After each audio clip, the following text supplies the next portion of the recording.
ಸಾಯಿರಾಮ್.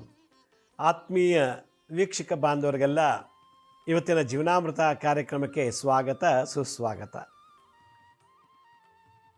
ವೀಕ್ಷಕರೇ, ನಿನ್ನೆ ಸಂಚಿಕೆಯಲ್ಲಿ ಮಕ್ಕಳು ತುಂಬ ಹೈಪರ್ ಆ್ಯಕ್ಟಿವ್ ಇದ್ದಾಗ, ತುಂಬ ತುಂಟಾಟ ಚಂಡಿ ಹಠ ಮಾಡುವಾಗ ರೌಡಿಸಮ್ ಥರ ಮಾಡ್ತಾರೋ ಕೆಲವು ಮಕ್ಕಳು, ಆ ಥರದನ್ನೆಲ್ಲ ಕಂಟ್ರೋಲ್ ಮಾಡಲಿಕ್ಕೆ ಜಗತ್ತಲ್ಲಿ ಮೆಡಿಷನ್ ಇಲ್ಲ. ಅದಕ್ಕೆ ನಾನು ಬಾಲಕೃಷ್ಣನ ಒಂದು ಮಂತ್ರ ತಂತ್ರ ಹೇಳ್ಕೊಟ್ಟಿದ್ದೆ. ಇವತ್ತು ಕೆಲವು ಮಕ್ಕಳು ಬೆಳೆದ ಮೇಲೆ ಅಥವಾ ಬೆಳೀತಾ ಅಂದರೆ ಗಡ್ಡ ಮೀಸೆ ಬಂತು ಗಂಡು ಮಕ್ಕಳಿಗೆ, ಹೆಣ್ಮಕ್ಳು ಮೆಚೂರ್ಡ್ ಆಗೋದಕ್ಕೆ ಶುರು ಮಾಡ್ತಾರೆ. ಈ ಸ್ಟೇಜಿಗೆ ಬಂದಾಗ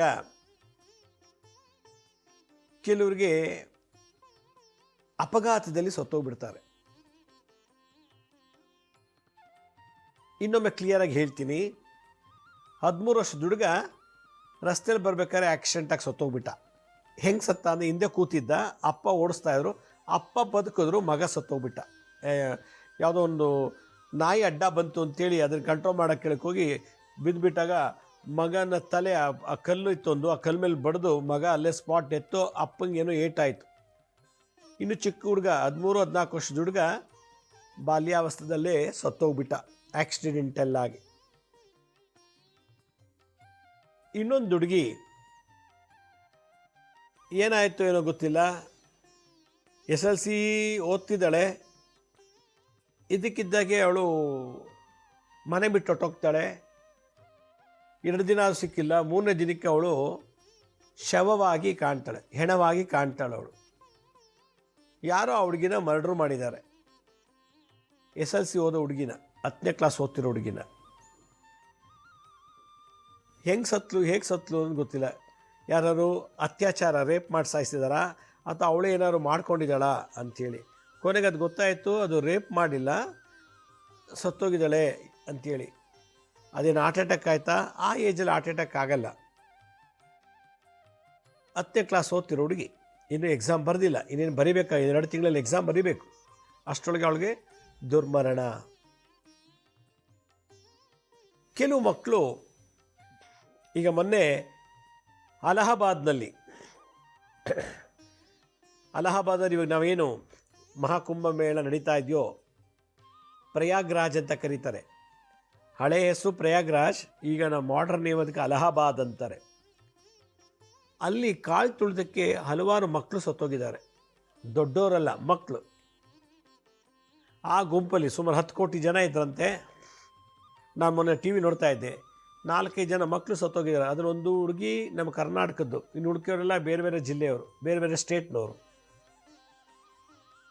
ಜನರ ಗುಂಪಿನಲ್ಲಿ ಸಾವು ಮಕ್ಕಳಿಗೆ.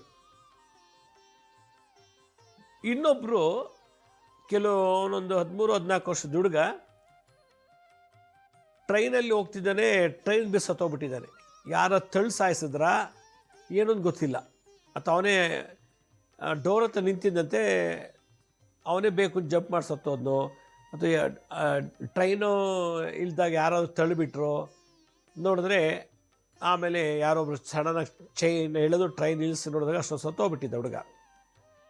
ಅದನ್ನು ಟ್ರೇಸ್ ಮಾಡಲಿಕ್ಕೆ 1 ತಿಂಗಳು ತೊಗೊಂಡ್ರು. ಇತ್ತೀಚೆಗೆ 15 ವರ್ಷ ಒಳಗಡೆ ಭಾಳಷ್ಟು ಹೆಣ್ಮಕ್ಳು ಗಂಡು ಮಕ್ಕಳು ಸತ್ತೋಗ್ತಾ ಇದ್ದಾರೆ, ಬೇರೆ ಬೇರೆ ರೀತಿಯಲ್ಲಿ. ಆಕ್ಸಿಡೆಂಟ್ ಇರ್ಬೋದು, ನೇಣಾಕೊಂಡು ಸತ್ತೋಗ್ಬೋದು, ವಿಷ ಕೊಟ್ಟು ಸತ್ತೋಗ್ಬೋದು, ಇನ್ಯಾರೋ ಸಾಯಿಸಿರ್ಬೋದು, ಇಲ್ಲ ಎಲ್ಲಿಂದ ಬಿದ್ದು ಸತ್ತೋಗಿರ್ಬೋದು, ಹೇಳೋಕ್ಕಾಗಲ್ಲ. ಒಂದು ಹುಡುಗ ಮಾವಿನಣ್ಣು ಕೀಳಬೇಕು ಅಂತ ಹತ್ತಿದ್ದಾನೆ ಮರಕ್ಕೆ. ಮಾವಿನಣ್ಣು ಕೆಳಗೊಂದು ಹುಡುಗ ಇದ್ದಾನೆ, ಇಬ್ಬರು ಸೇರಿ ಮಾವಿನಣ್ಣು ಕೀಳಬೇಕು. ಅವನು ಕಿತ್ತು ಕೆಳಗೆ ಹಾಕ್ತಾನೆ, ಇವನು ತಗೋಬೇಕು. ಮೇಲೆ ಹೋಗಿದ್ದಾನೆ, ಕೀಳ್ತಾ ಇದ್ದಾನೆ ಅಂತ. ಏನು ದೊಡ್ಡ ಮರ ಅಲ್ಲ ಅದು. ಆ ಕೊಂಬೆ ಲೂಸ್ ಇತ್ತೋ ಏನೋ ಅಂತ, ಯಾವುದೋ ಸಣ್ಣಗಿರೋ ಕೊಂಬೆ ಮೇಲೆ ಕಾಲು ಇಟ್ಬಿಟ್ಟಿದ್ರೆ ಪಟ್ಟಂತ ಕೊಂಬೆ ಸಮೇತ ಅವನು ಕೆಳಗೆ ಬಿದ್ದಾಗ ಕೆಳಗೆ ಕಲ್ಲು ಪಟ್ಟಂತ ಕಲ್ಲಿಗೆ ತಲೆಗೆ ಹೊಡೆದು ಅಲ್ಲೇ ಸ್ಪಾಟ್ ನಿಂತು ಮಾವಿನಕಾಯಿನ ಮರ ಹತ್ತಿ ಕೀಳುವಾಗ ವೃಕ್ಷದ ಹೆಸರಲ್ಲಿ, ಮರದ ಹೆಸರಲ್ಲಿ ಅವನಿಗೆ ಸಾವು ಬಂತು. ದೇವಸ್ಥಾನಕ್ಕೆ ಹೋದಾಗ ಸಾವು ಬಂತು ಎಷ್ಟೋ ಜನಕ್ಕೆ. ಸ್ಕೂಲ್ ಟೀಚರ್ಸು ಸ್ಕೂಲಿಂದ ಒಂದು ಟ್ರಿಪ್ ಮಾಡ್ಕೊಂಡು ಕರ್ಕೊಂಡೋಗಿದ್ರು ಮೇಕೆದಾಟಲ್ಲಿ. ಮೇಕೆದಾಟಲ್ಲಿ ಅಂತ ಹರಿಯೋ ನೀರು ಏನು ಅಷ್ಟೊಂದೇನು ಇರಲಿಲ್ಲ, ಮಂಡಿಯಿಂದ ಕೆಳಗೆ ಬರ್ತಿತ್ತು ಅಷ್ಟೇ ನೀರಿದ್ದು. ಆ ಹುಡುಗ ಏನೋ ಆಟ ಆಡ್ತಾ ಎಲ್ಲರ ಜೊತೆ ಆಟ ಆಡ್ತಾ ಅವನು ಒಳಗೆ ಹೋಗಿದ್ದಾನೆ. ಮಂಡಿಯಿಂದನೂ ಕೆಳಗಿರೋ ಮಟ್ಟದಲ್ಲಿ ನೀರು ಅವನು ಕೊಚ್ಕೊಂಡು ಹೋಗಿದ್ದು ನೋಡಿ. ಜಲಮೃತ್ಯು ದೋಷ. ಒಂದು ಮಗು ನಿಲ್ಸಿದ್ರು ಕೂಡ ಏನು ಅಂತ ತೊಂದರೆ ಇಲ್ಲ ಅಂತಲ್ಲ. ಹುಡುಗ ಆಟ ಆಡ್ತಾ ನಾನು ನೀರಿಗಿಳಿದ್ದಾನೆ, ನೀರಲ್ಲಿ ಕೊಚ್ಕೊಂಡು ಹೋಗ್ಬಿಟ್ಟಿದ್ದಾನೆ. 2 ದಿನ ಆದಮೇಲೆ ಅವ್ನು ಹೆಣ ಸಿಕ್ತು. ಹೀಗೆ ಬಾಲ್ಯಾವಸ್ಥೆಯಲ್ಲಿ ಯೌವನಾವಸ್ಥೆಯಲ್ಲಿ ಬಂದಾಗ ಕೆಲವು ಮಕ್ಕಳಿಗೆ ಅಪಮೃತ್ಯು ದೋಷ ಇರ್ತದೆ, ಅಪಮೃತ್ಯು ಕಂಟಕ ದೋಷ ಇರ್ತದೆ. ಕೆಲವರು ಊಟದಲ್ಲಿ ವಿಷ ಹಾಕಿ ಸಾಯಿಸ್ಬಿಟ್ಟಿದ್ದಾರೆ 13-14 ವರ್ಷದ ಮಕ್ಕಳನ್ನು. ಕೆಲವರಿಗೆ ಮಾಟ ಮಂತ್ರ ತಂತ್ರದ ಮಾಡಿ ಯೌವನಾವಸ್ಥೆಯಲ್ಲಿರುವಂಥ ಮಕ್ಕಳಿಗೆ ಸಾಯಿಸಿದ್ದಾರೆ. ಒಂದು ವಾಹನ ಮೃತ್ಯು ದೋಷ, ಜಲ ಮೃತ್ಯು ದೋಷ. ಇನ್ನೊಂದು ಯಾರೋ ಒಬ್ಬರು ಏನತ್ರ ಕನಕಪುರದ ಯಾವುದೋ ಒಂದು ಹಳ್ಳಿ, ಅದು ಎಲೆಕ್ಟ್ರಿಸಿಟಿ ಯಾವುದೋ ಮದುವೆನೋ ಅಥವಾ ಯಾವುದೋ ಸ್ಕೂಲ್ ಪ್ರೋಗ್ರಾಮೋ ಏನೋ ಅನಿಸುತ್ತೆ. ಅಲ್ಲಿ ಹೋಗ್ತಾ ಆ ಮಗು ಗೋಡೆ ಮುಟ್ಟಿದ ಸ್ವಿಚ್ ಮುಟ್ಟಿದ ತಕ್ಷಣ ಗ್ರೌಂಡ್ ಆಗಿಬಿಟ್ಟು ಅಲ್ಲೇ ಸತ್ತೋಯ್ತದು. ಎಲೆಕ್ಟ್ರಿಸಿಟಿ ಗ್ರೌಂಡಾಗಿ. ವಿದ್ಯುತ್ ಶಕ್ತಿ ಮೃತ್ಯು, ಅಗ್ನಿ ಮೃತ್ಯು. ಆಮೇಲೆ ಸ್ವಯಂ ಆತ್ಮಹತ್ಯೆ ದೋಷ, ವಿಷಚೂರ್ಣ ಪ್ರಯೋಗದಿಂದ ಊಟದಲ್ಲಿ ವಿಷ ಹಾಕಿ ಸಾಯಿಸೋದು, ಅಭಿಚಾರ ಪ್ರಯೋಗ ಮೃತ್ಯು. ಅಭಿಚಾರ ಅಂದೇನೋ ಮಾಟ ಮಂತ್ರ ತಂತ್ರ ಮಾಡಿಸಿ ಮಗು ಸಾಯಿಸ್ಬಿಡೋದು. ಈ ರೀತಿ ಹಲವಾರು ರೂಪದಲ್ಲಿ ಚಿಕ್ಕ ವಯಸ್ಸಲ್ಲೇ ಸಾವು, ಚಿಕ್ಕ ವಯಸ್ಸಲ್ಲೇ ಸತ್ತೋಗ್ತಾ ಇದ್ದಾರೆ. ಆದ್ದರಿಂದ ಯಾರ್ಯಾರ ಮನೆಯಲ್ಲಿ 13, 14, 15 ವರ್ಷ ಅಂದರೆ ಯೌವನಾವಸ್ಥೆ ಬಂದಿರೋ ಹುಡುಗರು ಅವರು ಈ ಎಪಿಸೋಡ್ ನೋಡಬೇಕು. ಯಾಕೆಂತಂದರೆ ಸಾವು ಯಾವ ರೂಪದಲ್ಲಿ ಯಾವಾಗ ಹೆಂಗೆ ಬರುತ್ತೋ ಗೊತ್ತಿಲ್ಲ. ಉಡೋದಂತೂ ಗ್ಯಾರಂಟಿ, ಹುಟ್ಟು ಖಚಿತ. ನಾವು ಹುಟ್ಬಿಟ್ಟಿದ್ವಿ ಹೆಂಗೋ, ಅದು ಒಂದು ರೀತಿ ಆಕಸ್ಮಿಕವಾಗಿ ಹುಟ್ಟಿದ್ದೀವಿ. ಏನು ಕರ್ಮ ಮಾಡಿದ್ವಿ ಏನು ಹುಟ್ಬಿಟ್ಟಿದ್ದೀವಿ. ಏನು ಸುಖ ಅನುಭವಿಸ್ತಾರೆ ಚಿಕ್ಕ ವಯಸ್ಸಿಗೆ ಸತ್ತೋಗ್ಬಿಡ್ತೀವಿ. ಅದಕ್ಕೆ ಹುಟ್ಟು ಆಕಸ್ಮಿಕ, ಸಾವು ಖಚಿತ. ಎಲ್ಲರೂ ಸಾಯಬೇಕು. ಆದರೆ ಈ ಥರ ಚಿಕ್ಕ ವಯಸ್ಸಲ್ಲಿ ಏನೂ ಅನುಭವ ಇಲ್ಲದೇ ಸುಖ ಪಡೆದೇ ಬೇಗ ಸತ್ತೋಗ್ತಾರೆ ಕೆಲವು ಮಕ್ಕಳು, ಹೆಣ್ಮಕ್ಳು ಗಂಡು ಮಕ್ಕಳು. ಅಂಥವ್ರಿಗೆ ಅಲ್ಪಾಯುಷಿ ಅಂತ ಹೇಳ್ತೀನಿ ನಾನು.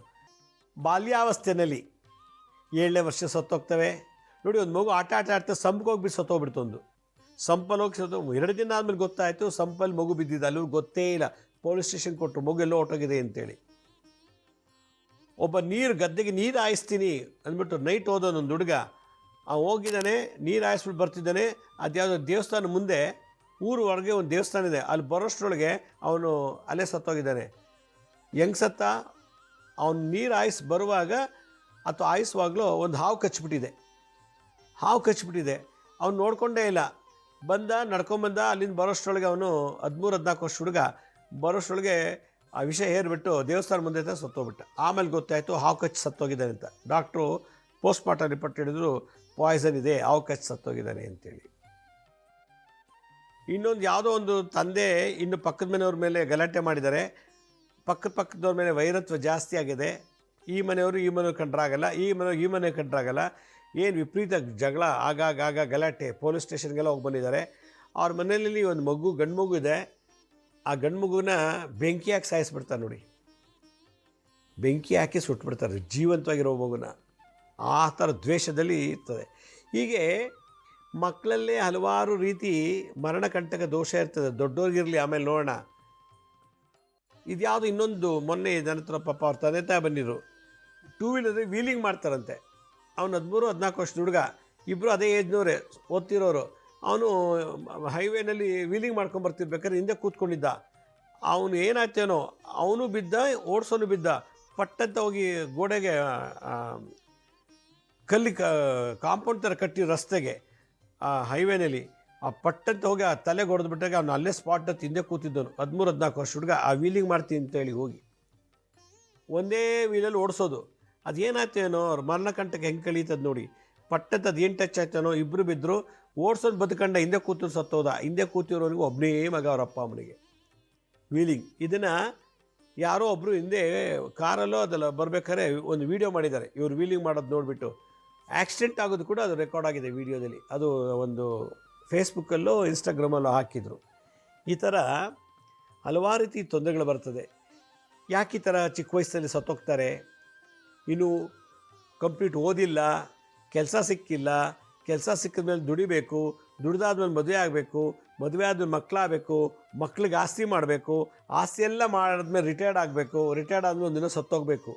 ಇದು ಪ್ರೋಸೆಸ್ಸು. ಆದರೆ ಇದೆಲ್ಲ ಬೈಪಾಸ್ ಮಾಡಿಬಿಟ್ಟು ಇವು ಬೇಗನೆ ಸತ್ತೋಗ್ತಾರೆ.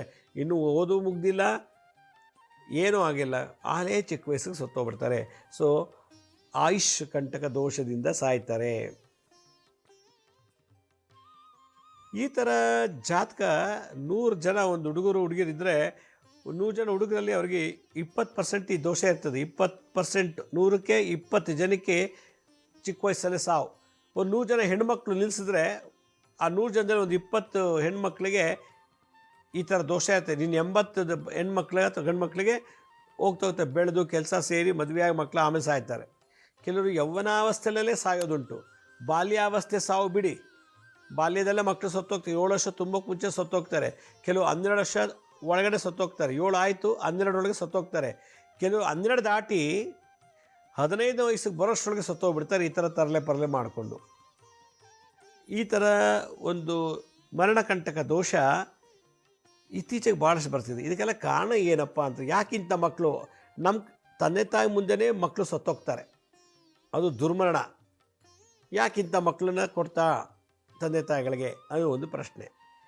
ಇಂಥ ಮಕ್ಕಳು ನಾವ್ಯಾಕೆ ಜನ್ಮ ಕೊಟ್ವಿ? ಅಲ್ಪಾಯುಷು ಬೇಗ ಸತ್ತೋಗೋ ಮಕ್ಕಳಿಗೆ ನಾವು ಯಾಕೆ ಜನ್ಮ ಕೊಟ್ಟಿದ್ದೀವಿ ಅಂತ ಅವ್ರಿಗೂ ಅರಿವಿಲ್ಲ. ಆದರೆ ಯಾಕೆ ಕೊಡ್ತಾರೆ ಅನ್ನೋದು ನಾನು ಹೇಳ್ತೀನಿ. ನಾವು ಪೂರ್ವ ಜನ್ಮದಲ್ಲಿ ಶಿಶು ಹತ್ಯೆ ದೋಷ ಮಾಡಿದರೆ, ಮಕ್ಕಳನ್ನು ಶಿಶು ಅಪಹರಣ ದೋಷ ಮತ್ತು ಹಸು ಕರುನ ನಾವು ಹತ್ಯೆ ಮಾಡಿದರೆ ಈ ಜನ್ಮದಲ್ಲಿ ನಮ್ಮ ಕಣ್ಮುಂದಿನ ಮಕ್ಕಳು ಸತ್ತೋಗ್ತಾರೆ. ಅಪ್ಪ ಅಮ್ಮನ ಕಣ್ಮುಂದಿನ ಮಕ್ಕಳು ಸತ್ತೋಗ್ತಾರೆ. ಇದು ಒಂದು ಕಾರಣ. ಎರಡನೇದು, ಯಾರು ಸತ್ತಿದಾರಲ್ಲ ಅವರೇನು ಸಾಮಾನ್ಯದವರಲ್ಲ. ಪೂರ್ವ ಜನ್ಮದಲ್ಲಿ ಕೂಡ ಈ ಥರ ಕೊಲೆಗಳನ್ನು ಮಾಡಿರ್ತಾರೆ. ಸುಪಾರಿ ಕೊಟ್ಟು ಸಾಯಿಸೋದು, ಊಟದಲ್ಲಿ ವಿಷ ಹಾಕಿ ಸಾಯಿಸೋದು, ಜಗಳ ಮಲಿ ಸ್ಟ್ರೈಕು ಮತ್ತು ಈ ಥರ ಗುಂಪು ಘರ್ಷಣೆ ಮಾಡಿ ಅಲ್ಲೋಗಿ ಸಾಯಿಸೋದು, ಬಾಂಬ್ ಬಿಡೋದು ಅಥವಾ ಬೇರೆ ಏನು ಬೆಂಕಿ ಹಾಕಿ ಸುಡೋದು, ಈ ಥರದ್ದೆಲ್ಲ ಮಾಡಿಬಿಟ್ಟು ಸತ್ತೋಗ್ಬಿಟ್ಟು ಇಂಥವ್ರ ಮನೇಲಿ ಹುಟ್ಟಿರ್ತಾರೆ. ಅಂಥವ್ರಿಗೆ ಕಾಸು ತಕ್ಕಂತೆ ಕಜ್ಜಾಯ. ಆ ತಪ್ಪು ಮಾಡಿದ್ರೆ ಇಂಥ ಮಕ್ಕಳನ್ನ ಗಿಫ್ಟಾಗಿ ಕೊಡ್ತಾನೆ. ಕೊನೆಗೆ ಇರೋಷ್ಟು ದಿವಸ ಇದ್ದು ಅವ್ರ ಕಣ್ಮುಂದೆನೇ ಮಕ್ಕಳು ಸತ್ತೋಗ್ತಾರೆ. ಇದು ಕರ್ಮ. ಅದಕ್ಕೆ ಬದುಕಿರೋ ತನಕ ನಮಗೆಷ್ಟು ಒಳ್ಳೇದು ಬೇಕೋ ಅದು ಮಾಡಬೇಕೇ ವಿನಃ ನಮ್ಗೆ ಎಷ್ಟು ಕೆಟ್ಟದ್ದು ಮಾಡಬೇಕು ಅನ್ನೋದನ್ನು ಮಾಡಬಾರ್ದು. ಕೆಟ್ಟದ್ದನ್ನು ಮಾಡಿದ್ರೆ ನಮ್ಮ ಕಣ್ಮುಂದೆ ನಮ್ಮ ಮಕ್ಕಳು ಸತ್ತೋಗ್ತಾರೆ. ಇದು ಅವನ ಲೀಲೆ, ಭಗವಂತನ ಆಟ ಇದು. ಅದರಿಂದ ಬದುಕಿರೋ ತನಕ ಒಳ್ಳೇದಾಗತ್ತಾ ಮಾಡಿ, ಒಳ್ಳೇದಾಗಲಿಲ್ಲ ಅಂದರೆ ಬಿಟ್ಬಿಟ್ಟು ಸುಮ್ಮನಿದ್ಬಿಡಿ. ನೀವು ಎಷ್ಟು ಸುಮ್ಮನಿರ್ತಿರೋ ಅಷ್ಟು ಒಳ್ಳೆಯದು. ಇಲ್ಲ ಅವ್ನಿಗೇನಾದ್ರು ಒಂದು ಮಾಡಿ ತೊಂದರೆ ಮಾಡಬೇಕು ಅಂತ ಹಠ ಛಲ ಸಂಕಲ್ಪ ಮಾಡ್ತೀನಿ ಅಂತಂದರೆ ನೀವು ಅದನ್ನು ಎಲ್ಲೂ ತಪ್ಪಿಸ್ಕೊಳ್ಳೋಕೆ ಸಾಧ್ಯ ಇಲ್ಲ. ಈಗೇನೋ ಮಾಡ್ಬೋದು, ಸತ್ತ ಮೇಲೆ ಈ ಥರ ಮಕ್ಕಳು ಹುಡ್ತಾರೆ, ಇಲ್ಲ ಈ ಥರ ಮಕ್ಕಳು ನಿಮ್ಗೆ ಕೊಡ್ತಾನೆ ಭಗವಂತ. ಅದರಿಂದ ಯಾರಿಗೂ ಕೆಟ್ಟದ್ದು ಬಯಸೋದು ಬೇಡ. ಕೆಟ್ಟದ್ದು ಯಾರು ಬಯಸ್ತಿರೋ ಅಂಥವ್ರಿಗೆ ಕೆಟ್ಟ ಮಕ್ಕಳೇ ಹೊಡೋದು. ಅಂಥವ್ರ ಮೇಲೆ ರಾಮ ಹೊಡಲ್ಲ, ಕೃಷ್ಣ ಹೊಡಲ್ಲ, ಸತ್ಯ ಹರಿಶ್ಚಂದ್ರ ಹೊಡೋದಿಲ್ಲ. ನೀವು ಎಷ್ಟು ಕೆಟ್ಟದ್ದು ಮಾಡ್ತೀರೋ ಅಂಥವ್ರಿಗೆ ಕೆಟ್ಟ ಮಕ್ಕಳೇ ಹೊಡೋದು. ನಿಮ್ಮ ರಕ್ತ ವೀರ್ಯ ಹಂಗಿದೆ. ನೀವು ಎಷ್ಟು ಒಳ್ಳೇದು ಮಾಡ್ತೀರೋ ಅಷ್ಟೇ ಜಗತ್ತು ನಿಮ್ಗೆ ಒಳ್ಳೇದು ಮಾಡುತ್ತೆ. ನಿಮ್ಮನ್ನು ಮೇಲೆತ್ತುವಂಥ ಮಕ್ಕಳು ನಿಮ್ಗೆ ಹುಡ್ತಾರೆ. ಅಪ್ಪ ಅಮ್ಮನ ಹೆಸರು ಕೀರ್ತಿ ತರುವಂಥ ಮಕ್ಕಳು ಹುಡ್ತಾರೆ. ಯಾವಾಗ? ಒಳ್ಳೇದು ಮಾಡಿದಾಗ ಮಾತ್ರ. ಅದಕ್ಕೆ ಇರೋನೊಬ್ಬ ಮಗ ಸತ್ತೋಗ್ಬಿಟ್ಟ 13 ವರ್ಷಕ್ಕೆ. ಒಬ್ಬ ಮಗಳಿದ್ಲು, ಎಷ್ಟು ಚೆನ್ನಾಗಿ ಸಂಗೀತ ಆಡ್ತಿದ್ಲು, ಎಷ್ಟು ಚೆನ್ನಾಗಿ ಭರತನಾಟ್ಯ ಮಾಡ್ತಿದ್ಲು, ಸತ್ತೋಗ್ಬಿಟ್ಲು. ಮಕ್ಕಳಾಯಿತು, ಮಕ್ಕಳು ಬೆಳೆದ್ರು. ಆದರೆ ಮಕ್ಕಳಿದ್ದು ಸುಖ ತಗೊಳ್ಳೋಕೆ ಯೋಗ ತಂದೆ ತಾಗಿಲ್ಲ. ಯಾಕೆಂದ್ರೆ ನಿಮ್ಮ ಕರ್ಮ ಹಂಗಿದೆ, ಅವ್ರ ಕರ್ಮನೂ ಆಗಿದೆ. ಅದರಿಂದ ಮನೇಲಿ ಉಡೋದು ಒಂದು ಯೋಗ, ಒಳ್ಳೆ ಮಕ್ಕಳಿಗೆ ಜನ್ಮ ಕೊಡೋದು ಒಂದು ಯೋಗ. ಆದ್ದರಿಂದ ಈ ಯೋಗಗಳು ಸೇರಿದಾಗಲೇ ಒಂದು ಸಾಕ್ಷಾತ್ಕಾರ ಆಗೋದು ಜಗತ್ತಿನಲ್ಲಿ. ಆ ಥರ ಲೆವೆಲ್ ಬದುಕು ಮಾಡಬೇಕು. ಈಗ ರಾತ್ರಿ ಶ್ರೀಮಂತರಾಗಬೇಕು ಅಂತೇಳಿ ಮಕ್ಳು ಕಿಡ್ನಪ್ ಮಾಡ್ಕೊಂಡೋಗಿ, ಏಯ್ ಲಕ್ಷ್ಮೀ ಶ್ರೀನಿವಾಸ್, ನಿಮ್ಮ ಮಗುನ ಕಿಡ್ನಪ್ ಮಾಡ್ಕೊಂಬಂದೀನಿ, ನನಗೆ ಇಷ್ಟು ಕೋಟಿ ಕೊಟ್ಟರೆ ಬಿಡ್ತೀನಿ, ಇದರ ಸಾಯಿಸ್ಬಿಡ್ತೀನಿ ಅಂತ ಕಾಲ್ ಮಾಡೋದು. ಈ ಥರ ಎಲ್ಲ ಮಾಡಿರ್ತಾರಲ್ಲ, ಅಪಹರಣ ದೋಷ. ಅವ್ರಿಗಿಂತ ಅಲ್ಪಾಯುಷ್ ಮಕ್ಕಳು ಹುಡ್ತಾರೆ. ಬೇಕಾ ಇವೆಲ್ಲ? ಭಿಕ್ಷೆ ಬೇಡ ಊಟ ಮಾಡೋಣ, ಒಬ್ಬರ ಮನೆಗೆ ಹೋಗಿ ಕೂಲಿ ಮಾಡಿ ಊಟ ಮಾಡೋಣ, ದುಡಿಯೋಣ. ಆದರೆ ಈ ಥರ ಎಲ್ಲ ಶಿಶು ಅಪಹರಣ ದೋಷ, ಬ್ಲ್ಯಾಕ್ ಮೇಲ್ ಮಾಡೋದು, ಥ್ರೆಟ್ ಮಾಡೋದು, ಬೆದರಿಸೋದು, ರೋಲ್ ಕಾಲ್ ಮಾಡಿಸೋದು. ನಿನ್ನ ಮಗ ಬೇಕು ಅಂದರೆ ತಿಂಗಳಿಗೆ 1,000 ಕೊಡಿಲ್ಲ, 1,00,000 ಕೊಡಿಲ್ಲ, ಸಾಯಿಸ್ಬಿಡ್ತೀನಿ, ಆ್ಯಸಿಡ್ ಹಾಕ್ಬಿಡ್ತೀನಿ. ಇದೆಲ್ಲ ನಡೀತಾ ಇದೆ ಜಗತ್ತಿನಲ್ಲಿ. ಈ ಥರ ಎದುರಿಸಿ ಬೆದರಿಸಿ ಮಾಡಿದವ್ರಿಗೆ ಏನು ಕೃಷ್ಣ ಹುಡ್ತಾನೆ ಅವ್ರ ಮನೇಲಿ? ಏನು ಶ್ರೀರಾಮಚಂದ್ರ ಬಂದ್ಬಿಡ್ತಾನೆ? ಏನು ಬರಲ್ಲ. ಅದರಿಂದ ಈ ಒಂದು ಸಂಚಿಕೆ ಮುಖ್ಯ ಉದ್ದೇಶ, ಚಿಕ್ಕ ವಯಸ್ಸಿನಲ್ಲೇ ಇನ್ನೂ ಏನು ಸುಖನೇ ಕಂಡಿಲ್ಲ, 15 ವರ್ಷದೊಳಗಡೆ ಮಕ್ಕಳು ನಮ್ಮ ಕಣ್ಮುಂದೆ ಸತ್ತೋಗ್ತಾರೆ. ವಿಚಿತ್ರವಾದ ರೀತಿಯಲ್ಲಿ ನೀರಿಗೆ ಬಿದ್ದೋ ಬೆಂಕಿ ಹಾಕೋ ಏನೋ ಒಂದು ಮಾಡಿ ಸಾಯಿಸಿಬಿಡ್ತಾರೆ. ಇದಕ್ಕೆ ಕಾರಣ ಏನು ಅಂತ ಇವಾಗ ಗೊತ್ತಾಯ್ತಲ್ಲ. ಅದರಿಂದ ಇವತ್ತಿನಿಂದಲಾದರೂ ಕೆಟ್ಟದ್ದು ಮಾಡ್ತಾಯಿದ್ರೆ, ಇಷ್ಟು ದಿವಸದಿಂದ ಕೆಟ್ಟದ್ದು ಮಾಡ್ಕೊಂಡು ಬಂದಿದ್ರೆ ಇವತ್ತು ಸ್ಟಾಪ್ ಮಾಡಿಬಿಡಿ. ಯಾಕೆ ನಿಮ್ಮ ಮಕ್ಕಳಿದ್ದಾರೆ, ನೀವು ಎಷ್ಟು ಕೆಟ್ಟದ್ದು ಮಾಡ್ತೀರೋ ನಿಮ್ಮ ಕಣ್ಮುಂದೆನೇ ಮಕ್ಳಿಗೆ ಕೆಟ್ಟಾಗ್ಬಿಡ್ತದೆ. ಇದೇ ಪಾಠ. ಇದನ್ನು ಮಾಡಬಾರ್ದು, ಮುಂದುವರಿಸಬಾರ್ದು. ಅಂದರೆ ಏನಾದ್ರು ಕೆಟ್ಟದ್ದು ಮಾಡ್ತಿದ್ರೆ, ಇನ್ನೊಬ್ರು ಕೆಟ್ಟದ್ದು ಮಾಡಿ ತೊಂದರೆ ಕೊಡ್ತಿದ್ದಿ ಅಂದರೆ ಎಲ್ಲ ನಿಮ್ಮ ಮಕ್ಳ ಮೇಲೆ ತೀರಿಸ್ಕೊಂಡ್ಬಿಡ್ತೇನೆ ಭಗವಂತ. ಮಕ್ಕಳೇ ಸತ್ತೋದು ನೀವು ಇನ್ಯಾರಿಗೆ ಇರ್ತೀರ? ಯಾರಿಗೆ ಕೊಡ್ತೀರ ಈ ಆಸ್ತಿನ? ಯಾರಿಗೋಸ್ಕರ ಬದುಕ್ತೀರಿ ಮಕ್ಕಳೇ ಇಲ್ಲ ಅಂದಮೇಲೆ? ಇದೇ ದೊಡ್ಡ ಪಾಠ. ಅದರಿಂದ ದಯವಿಟ್ಟು ಯಾರು ಕೆಟ್ಟದ್ದನ್ನು ಮಾಡಬೇಡಿ.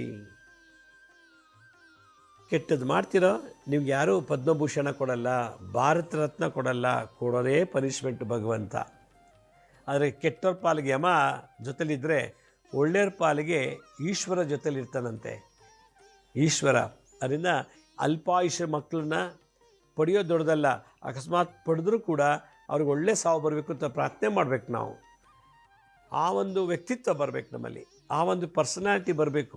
ಯಾರ ಮನೆಯಲ್ಲಿ 15 ವರ್ಷದೊಳಗಡೆ 7 ವರ್ಷ ಮೇಲ್ಪಟ್ಟು 15 ವರ್ಷದಲ್ಲಿ ಕುಮಾರದಿಂದ ಯುವಕನಾಗಿ ಕುಮಾರಿಯಿಂದ ಕೌಮಾರಿಯವರೆಗೂ ಬಂದಂಥ ಮಕ್ಕಳು ಹಲವಾರು ರೀತಿಯಲ್ಲಿ ಸಾವು ಬಂದುಬಿಟ್ರೆ ತಡ್ಕೊಳಕ್ಕಾಗಲ್ಲ. ಆ ಥರ ಮನೆಯಲ್ಲಿ ಏನು ಮಾಡಬೇಕು ಅಂತಂದರೆ, ವರ್ಷಕ್ಕೊಂದ್ಸಲ ನಾವು ಬರ್ತ್ಡೇ ಏನು ಮಾಡ್ತೀವೋ ಆಚರಣೆ, ಕೇಕ್ ಕಟ್ ಮಾಡ್ತೀವಿ, ಅದನ್ನೆಲ್ಲ ಮುಖಕ್ಕೆಲ್ಲ ಒರೆಸ್ತೀವಿ, ಆ ಒರೆಸಿದ್ನೆಲ್ಲ ಅವ್ರ ಬಾಯಿಗೆ ಹಾಕ್ತೀವಿ, ಇವ್ರ ಬಾಯಿಗೆ ತಿನ್ನಿಸ್ತೀವಿ, ಅದು ಕಟ್ ಮಾಡಿ ಎಲ್ರಿಗೂ ತಿನ್ನಿಸ್ತೀವಿ. ಅದರಲ್ಲಿ ಆಗಲಿ ಒಂದು ಪ್ರಾಣಿದು ಒಂದು ಅಂಶ ಇದಲ್ಲ, ಈ ಹೆಗ್ಗು ಮೊಟ್ಟೆ ಹಾಕಿ ಮಾಡಿರ್ತಾರೆ, ಅದು ಮೊದಲು ಮೈಲಿಗೆ ಆಗಿದೆ. ನಿಮ್ಮ ಜಾತದಲ್ಲಿ ಇನ್ನೇನು ಸಾಯೋ ವಯಸ್ಸಿದೆ, ಮಕ್ಕಳಿನ್ನೂ ಸಾಯೋ ಸಮಯ ಇದೆ, ಇನ್ನೊಂದು ವರ್ಷ 2 ವರ್ಷದಲ್ಲಿ. ಇಂಥ ಸ್ಥಿತಿನಲ್ಲಿ ಈ ಥರ ಅವ್ಯವಹಾರ ಆಚರಣೆ ಮಾಡ್ತೀರ, ಬರ್ತ್ಡೇ ಎಲ್ಲ ಮಾಡ್ತೀರ. ಅದ್ರ ಬದಲು ನಮ್ಗೆ ಗೊತ್ತಿಲ್ಲ ನಮ್ಮ ಮಕ್ಕಳು ಯಾವಾಗ ಸತ್ತೋಗ್ತಾರೆ ಅಂತ. 15ಕ್ಕೆ ಹೋಗ್ತಾರೋ, 14ನೇ ವಯಸ್ಸಿಗೆ ಹೋಗ್ತಾರೋ, 10 ವರ್ಷಕ್ಕೆ ಹೊಟ್ಟೋಗ್ತಾರೋ ಗೊತ್ತಿಲ್ಲ. ಈ ಬರ್ತ್ಡೇ ಮಾಡ್ತಿರಲ್ಲ, ಕೇಕ್ ತೊಗೊಂಬಂದು ಕಟ್ ಮಾಡ್ತಿರಲ್ಲ, ಅದ್ರ ಬದಲು ಮನೇಲಿ ಎಲ್ಲರೂ ಕೂತ್ಕೊಂಡು ನಾನು ಹೇಳುವಂಥ ಮಂತ್ರ ತಂತ್ರವನ್ನು ಮಾಡಿದ್ದೇ ಆದರೆ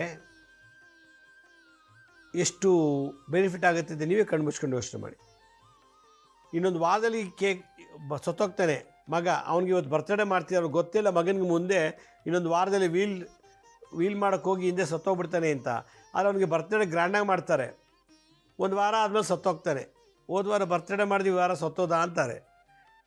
ಅದ್ರ ಬದಲು ಆ ವೀಲಿಂಗ್ ಮಾಡುವಾಗ ಬರೋ ಸಾವನ್ನು ಪೋಸ್ಟ್ಪೋನ್ ಮಾಡಬೇಕು ಅನ್ನೋದಾಗಿದ್ದರೆ, ಆ ಕಂಟಕದಿಂದ ದೂರ ಮಾಡಬೇಕು ಅಂತಂದರೆ ನೀವು ಒಂದು ಮಂತ್ರ ತಂತ್ರ ಮಾಡಬೇಕು ಪ್ರತಿ ವರ್ಷ ಹುಟ್ಟುಹಬ್ಬದ ದಿವಸ. ಅದಕ್ಕೆ ಹುಟ್ಟುಹಬ್ಬದ ಶಾಂತಿ ಹೇಗೆ ಅಂತ ನಾನು ಮುಂಚೆನೇ ಹೇಳಿದೆ ಹಲವಾರು ಎಪಿಸೋಡಲ್ಲಿ. ಇವಾಗ ಪ್ರತಿನಿತ್ಯ ಬೆಳಿಗ್ಗೆ ಎದ್ದಾಗ ಈ ಮಂತ್ರನ ಜಪ ಮಾಡಬೇಕು. ನೀವು ಹುಟ್ಟಿದ ಹಬ್ಬದ ದಿವಸ 108 1008 ಜಪ ಮಾಡಿದ್ರೆ ಆದರೆ ಮುಂಬರೋ ವರ್ಷಗಳಲ್ಲಿ ನಿಮಗೆ ಸಾವು ಬರೋದಿಲ್ಲ. ಏನದು? ಒಂದು ತುಂಡು ಬೆಲ್ಲ ತೊಗೋಬೇಕು, ಒಂದು ತುಂಡು ಬೆಲ್ಲ, ಒಂದು ಕರಿ ಎಳ್ಳು, ಒಂದು ಚಮಚ ಕರಿ ಎಳ್ಳು, ಒಂದು ಪೇಪರ್ಗೋ ಅಥವಾ ತಟ್ಟೆಗೋ ಹಾಕೋಬೇಕು. ಕೈ ಹಿಡ್ಕೊಂಡು ಕೂತು ಎಲ್ಲ ಮೆಲ್ಟ್ ಆಗಿಬಿಡ್ತದೆ, ಬೆಲ್ಲ ಅಲ್ವಾ, ನಮ್ಗೆ ಹಸ್ತ ಬೆರಳಿನ ಬಿಸಿಗೆ. ಒಂದು ತುಂಡು ಪೇಪರ್ನಲ್ಲಿ ಅಥವಾ ಪ್ಲೇಟಲ್ಲಿ ಬೆಲ್ಲ ಪುಡಿ ಮಾಡಿ, ಬೆಲ್ಲನ ಅದಕ್ಕೆ ಈ ಎಳ್ಳನ್ನು ಕರಿ ಎಳ್ಳನ್ನು ಮಿಕ್ಸ್ ಮಾಡಿ, ಅಪಮೃತ್ಯು ದೋಷಕ್ಕೆ ಅಥವಾ ಯಾವುದೇ ರೀತಿ ಮರಣಕಂಟಕ ದೋಷ ಇತ್ತು ಅಂದರೆ ಈ ಬೆಲ್ಲ ಮತ್ತು ಕರಿ ಎಳ್ಳು ಶನಿ, ಬೆಲ್ಲ ಮೃತ್ಯುಂಜಯ. ಶನಿ ಶಿವಂದು ಒಂದು ಶಾಂತಿ ಮಾಡಬೇಕು. ಅದಕ್ಕೆ ಕೈಲಿಟ್ಕೊಂಡು ಪೂರ್ವ ಅಥವಾ ಉತ್ತರಕ್ಕೆ ಮುಖ ಮಾಡಿಕೊಂಡು ನಾನು ಹೇಳೋ ಮಂತ್ರನ ಹೇಳಬೇಕು. ಓಂ ಶೂಲಹಸ್ತಾಯ ವಿದ್ಮಹೇ ಮಹಾದೇವಾಯ ಧೀಮಹಿ ತನ್ನ ಈಶಃ ಪ್ರಚೋದಯಾತ್. ಓಂ ಶೂಲಹಸ್ತಾಯ ವಿದ್ಮಹೇ. ಶೂಲ ಅಂದರೆ ಒಂದು ಆಯುಧ, ಅದನ್ನು ಕೈಲಿಟ್ಕೊಂಡಿರುವಂಥದ್ದು.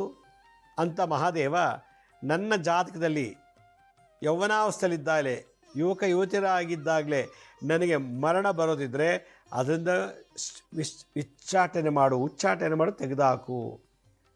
ಇದು ಈಶಃ ಅಂತ ಬಂತಿಲ್ಲಿ, ಶಿವ ಅಂತ ಬಂದಿಲ್ಲ. ಅದನ್ನು ಈಶಃ ಪ್ರಚೋದಯಾತ್ ಅಂತ ಬಂತು. ಬೆಲ್ಲ ಕರಿ ಎಳ್ಳನ್ನು ಕೇಳಿಟ್ಕೊಂಡು ಓಂ ಶೂಲಹಸ್ತಾಯ ವಿದ್ಮಹೇ ಮಹಾದೇವಾಯ ಧೀಮಹಿ ತನ್ನ ಈಶಃ ಪ್ರಚೋದಯಾತ್. ಓಂ ಶೂಲಹಸ್ತಾಯ ವಿದ್ಮಹೇ ಮಹಾದೇವಾಯ ಧೀಮಹಿ ತನ್ನ ಈಶಃ ಪ್ರಚೋದಯಾತ್.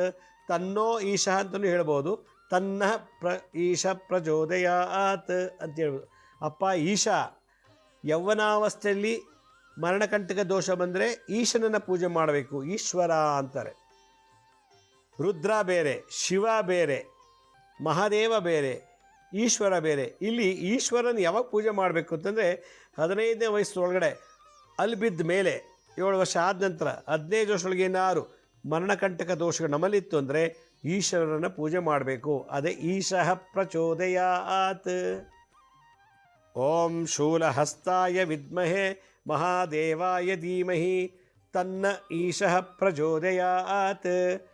ಇದನ್ನು ಹೇಳಿ ಆ ಬೆಲ್ಲದ ಪೌಡ್ರು ಕರಿ ಎಳ್ಳು ಮಿಕ್ಸ್ ಮಾಡಿ ಇಡ್ತೀವಲ್ಲ, ಅದನ್ನ ತೊಗೊಂಡು ಹೋಗ್ಬಿಟ್ಟು ಬನ್ನಿ ಮರದ ಬುಡದಲ್ಲಿ ವಾಸ ಮಾಡೋ ಗಿಡಗಳಿಗೆ ಹಾಕಬೇಕು.